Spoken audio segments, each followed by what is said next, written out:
2월 1일 강아랑이 전해주는 정치권의 뜨거운 말말말 강아랑의 정치랑입니다. 첫 번째 주제는 선거제 당원 투표입니다. 민주당이 오는 총선의 비례대표제 방식을 결정하기 위한 전당원 투표를 실시합니다. 병립형을 주장하고 있는 국민의힘과 달리 민주당 지도부는 비례대표 선거제를 현행 연동형과 병립형 사이에서 고민해왔는데요. 명분과 실리 사이에서 찬반이 갈리자 결국 당원의 뜻을 물어 최종 결론을 짓기로 한 겁니다. 어찌게 지면 무슨 소용이냐가 아니고 이렇게 약속을 어기는 선거에 대해서 이재명의 민주당에 대해서 국민들은 심판할 것이다 라고 생각합니다. 그러니까 개딸들을 동원해가지고 개딸들을 동원해서 최소한의 명분이라도 찾아보겠다 이런 거겠죠. 민주당 당원 여론은 병립형 회기에 기울어져 있어 사실상 병립형 비례제로 돌아갈 가능성이 높다는 관측이 우세한데요. 병립형 회기가 현실화되면 민주당은 공약 파기뿐 아니라 당원에게 정치적 책임을 미룬다는 비판에서 자유로울 수 없을 거란 지적이 이어지고 있습니다. 친명계 좌장격인 정성호 의원도 아쉬움을 드러냈습니다. 대표와 지도부가 어떤 입장을 갖고 국민들과 당원들, 의원들 설득하든지 아니면 빨리 국회의원들의 무제한 토론을 통해 갖고 결정을 내든지 해야 되는데 의원들의 설득된 의견을 갖고 당원을 설득하든지 이런 절차로 가는 게 맞지 않았나 하는 그런 아쉬움이 좀 있습니다. 하지만 애초 전당원 투표를 제안했던 정청래 최고위원은 중요한 정책을 당원에게 묻는 것이 오히려 헌법 정신에 부합한다며 반론에 나섰고 친명계 안민석 의원 역시 전당원 투표를 적극 환영한다는 뜻을 밝혔는데요.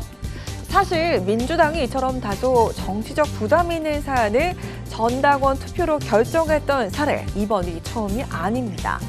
21대 총선을 코앞에 뒀던 2020년 3월 위성정당 참여 여부를 두고 논란이 일자 전당원 투표를 실시했고요. 결국 위성정당을 만든 바가 있습니다.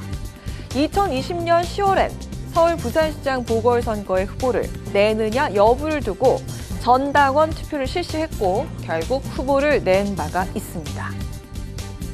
원래 히틀러가 국민만 보고 간다고 그랬어요. 독재가 항상 하는 소리가 국민만 보고 가고 이 대의제를 무시하고 이게 당원 투표해가지고 그 못된 짓은 다 전당원 투표해가지고 했잖아요. 민주당이. 되게 천벌받을 짓은 전부 당원 투표를 해가지고 하더라고요. 이번에 또 이거 뒤집으면 이제 콩으로 매줄 쓴다고 해도 이재명 대표를 누가 믿겠어요. 정치 생명이 끝나는 거죠. 민주당 원로의 이 같은 우려대로 이번 전당원 투표 결정이 결국 이재명 대표의 악수가 될 것인지 여론의 반향에 귀추가 주목됩니다. 두 번째 주제는 빅텐트 90%입니다. 국민의힘을 탈당하고 이준석 대표가 이끄는 개혁신당에 합류한 허은하 개혁신당 최고위원이 제3지대 빅텐트가 형성될 가능성, 그러니까 이준석 전 대표와 이낙연 전 대표가 뭉칠 가능성에 대해서 90% 이상이라고 전망을 했습니다. 저희는 긍정적으로 잘 가고 있습니다. 근데 이제 뭐 주도권 싸움을 한다, 누가 지지율이 높으니까 누가 큰 소리 내고 있는 거 아니냐 이런 말씀들 하시는데요. 사소한 이유들로 조금 지연되고 있을 뿐이다. 총선 전에 어쨌든 뭉칠 가능성 매우 높다. 몇 퍼센트로 보세요? 저는 90% 이상이라고 봅니다.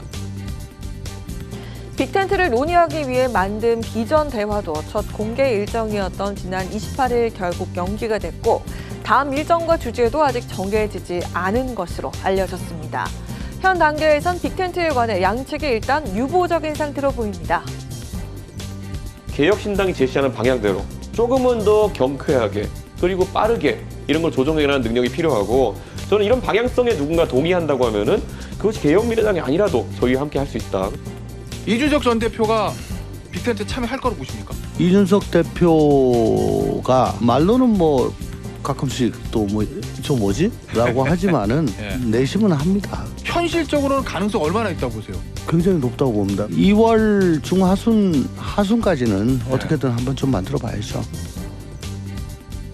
이 가운데 이낙연 새로운 미래 인재영입위원장은 오늘 4일 중앙당 창당대회 이후 총선 출마 여부를 밝히겠다면서 늦기 전에 방향이라도 말씀드리는 것이 제 도리라고 강조했습니다. 그렇다면 제3지대 통합론자로서 양측의 중텐트에 참여하지 않은 금태섭 새로운 선택 공동대표는 빅텐트 성사 여부에 대해서 어떤 생각을 가지고 있을까요? 저희가 이제 한 번에 다 합치는 걸 꼭 해야 된다고 생각하지는 않습니다. 예. 사실 저는 이번에 합친 게 굉장히 잘하신 거라고 생각을 하고, 그러니까 이게 단계적으로 될 수 있고 저희는 하여튼 그거를 위해서 그때 어떤 방향이 가장 통합에 도움이 될지 그 방향에 따라서 결정을 할 겁니다. 보수와 진보를 아우르는 빅텐트 설치를 비롯해 지역구 선거 경쟁력 확보가 제3지대 진영의 성공 여부를 가르는 주요 변수가 될 것으로 점쳐지고 있습니다. 무엇보다 바로 명분이라는 빅텐트의 최대 핵심 가치를 실현할 수 있을지 관심이 쏠립니다. 지금까지 강하락의 정치 1학년이었습니다.